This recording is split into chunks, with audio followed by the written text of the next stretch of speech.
पुलवामा में हुए आतंकी हमले को आज 5 साल पूरे हो गए हैं। वो दिन जिसे हम ब्लैक डे तरीके मनाते हैं। पुलवामा अटैक वाले दिन यानी कि 14 फरवरी 2019 को आखिर क्या हुआ था और इतनी सिक्योरिटी के बाद भी कैसे आतंकवादी ने इस हमले को अंजाम दिया, आइए जानते हैं। दोस्तों, पुलवामा जिले के काकापुरा तहसील में आदिल अहमद डार नाम का एक लड़का रहता था। 19 साल का ये लड़का मार्च 2018 में अपने 12वीं का एग्जाम देने वाला था। लेकिन ठीक एक महीने पहले यानी कि फरवरी 2018 में इंडियन आर्मी के खिलाफ आदिल एक प्रोटेस्ट में हिस्सा लेता है। इस प्रोटेस्ट को रोकने के लिए पुलिस के द्वारा की गई डमी फायरिंग में आदिल के पैर में गोली लगने से वो घायल हो जाता है। इस घटना से आदिल अहमद के मन में इंडियंस और इंडियन सिक्योरिटी फोर्स के खिलाफ नफरत पैदा हो जाती है। बदला लेने के लिए वो जैश-ए-मोहम्मद नामक टेररिस्ट ऑर्गेनाइजेशन को ज्वाइन कर लेता है। आपको बता दें कि आदिल का घर पुलवामा अटैक की लोकेशन से 10 किलोमीटर दूर है। पुलवामा अटैक बॉम्ब ब्लास्ट यहाँ लेथपुरा में हुआ था।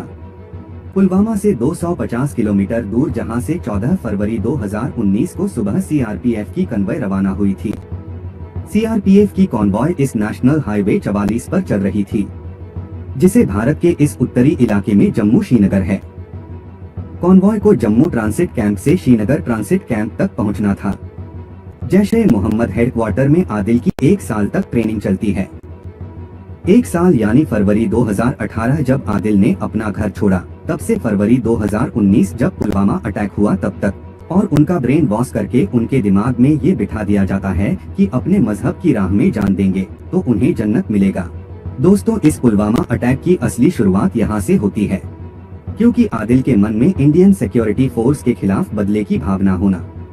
इंटेलिजेंस एजेंसीज के हिसाब से ये पुलवामा अटैक 9 फरवरी 2019 को होने वाला था, क्योंकि 6 साल पहले 9 फरवरी के दिन ही जाने माने कश्मीरी आतंकवादी अफजल गुर को भारत सरकार ने फांसी पर लटकाया था।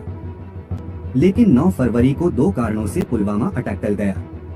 पहला कारण अफजल गुरु की फांसी का दिन था, इसलिए सिक्योरिटी टाइट कर दी गई थी, और दूसरी वजह थी उन दिनों 5-6 दिनों से भारी बर्फबारी के कारण कोई भी कन्वॉय मूवमेंट नहीं हुआ था।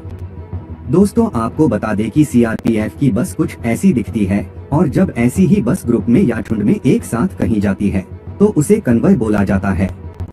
सिक्योरिटी की वजह से एक कॉन्वॉय में 25 से 30 बसें ही होती है, लेकिन भारी बर्फबारी की वजह से कोई भी कन्वॉय जम्मू से श्रीनगर नहीं गई थी, जिसकी वजह से 9 फरवरी 2019 को पुलवामा अटैक टल गया था।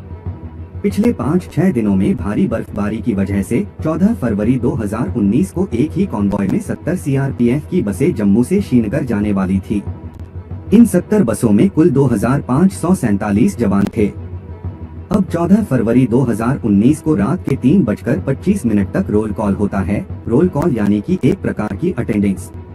और 5 मिनट बाद ठीक सुबह 3:30 बजे सीआरपीएफ की कॉन्वॉय, जिसमें 78 बसें थी, जम्मू ट्रांसिट कैंप से रवाना हो जाती है। रवाना होते ही पाकिस्तान में स्थित जैश-ए-मोहम्मद के हेडक्वार्टर में खबर पहुंचाई जाती है। फिर वहां से पुलवामा में स्थित जैश-ए-मोहम्मद के ऑफिस में अटैक कैसे और कब करना है, इसकी ब्रीफिंग दी जाती है। अब आदिल अहमद अपनी तैयारी में जुट जाता है।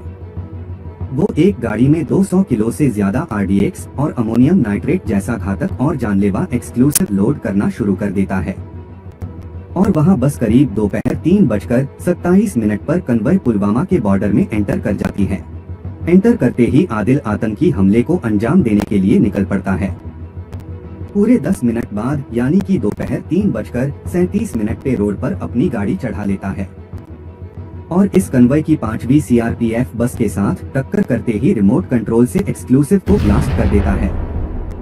सीआरपीएफ में कुल 239 बटालियंस हैं, और इस बस में सीआरपीएफ की 76 बटालियन के 39 जवान मौजूद थे, जो कि ब्लास्ट की वजह से ऑन द स्पॉट शहीद हो गए। धमाका इतना जोरदार था कि आसपास के घरों की खिड़कियों के शीशे भी टूट गए थे। कुल मिलाकर सीआरपीएफ के 70 जवान तो घायल हुए, जो कि चौथी और छठवीं बस में थे, और 40 सीआरपीएफ के जवान जो अपनी छुट्टी पूरी करके जम्मू ट्रांसिट कैंप से श्रीनगर ट्रांसजेंट कैंप में देश की सेवा करने जा रहे थे, वो शहीद हो गए। दोस्तों, इस घटना की सबसे पहली गलती ये थी कि 2003 से पहले ये नियम था कि जब भी इंडियन सिक्योरिटी फोर्स की कन्वॉय रवाना होगी, तब रोड्स ब्लॉक कर दी जाएंगी। लेकिन 2003 में कुछ लोगों ने सवाल उठाए कि इससे सिविल जनता को परेशानी होती है, इसलिए यह नियम नहीं होना चाहिए और 2003 के बाद सिविल जनता को कन्वॉय के साथ चलने और सीआरपीएफ की बसों के बीच में अपनी गाड़ी ले जाने की परमिशन दे दी गई। अब इस दुखद घटना की दूसरी गलती को देखें तो जब भी कन्वॉय मूवमेंट होता है तो वो एसओपी यानी कि स्टैंडर्ड ऑपरेटिंग प्रोसीजर के थ्रू होता है, जिसे आरओपी यानी कि रोड ओपनिंग पार्टी कंट्रोल करती है। रोड ओपनिंग पार्टी का काम होता है जहां से कॉन्वॉय गुजरने वाली है उसके आसपास की लोकेशन को अच्छे से स्कैन करना, विस्फोटकों के लिए एरिया की चेकिंग करना और उसके बाद सब कुछ सही होने पर ही कन्वॉय को ग्रीन सिग्नल देना। लेकिन कहीं ना कहीं सिक्योरिटी एजेंसीज की लापरवाही भी रही होगी, जो सीआरपीएफ के इतने बड़े काफिले के पास तक 200 किलोग्राम विस्फोटक पहुंचाया जा सका। दोस्तों, ये था पुलवामा के हमले के बारे में जानकारी। कुछ इस तरह हमले को अंजाम दिया गया था। वीडियो पसंद आया हो तो एक लाइक करके चैनल को सब्सक्राइब जरूर करें।